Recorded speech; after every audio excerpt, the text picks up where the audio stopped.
Hey, welcome back to Black Lab Garage. Why am I sitting here in the dark like this with my phone, using it as a flashlight? Well, it's because I wanted to show you what a cold start is like on a 79 F350 with a 400 and no choke at a balmy 28 degrees. You ready? Now you can see right there I've got the key on. It's not been cranked.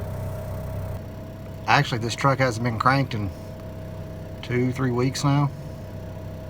Maybe 4 weeks. 4 weeks at the most, but probably around 3 weeks.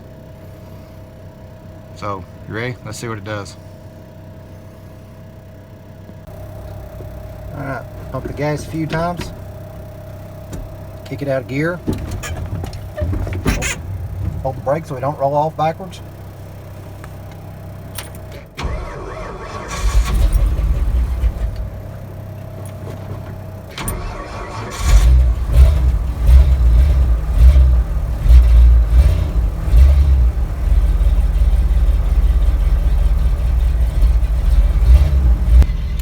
Yeah, that was so hard to crank. You can see my breath in there.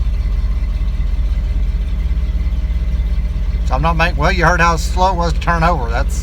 It's cold. And that's no choke. And look here. I'm not even holding the gas. And you can still see there's absolutely no temperature in that motor yet.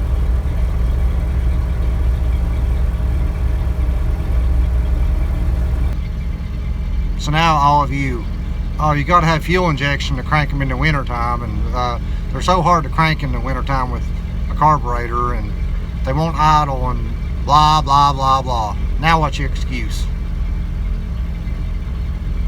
I'm waiting.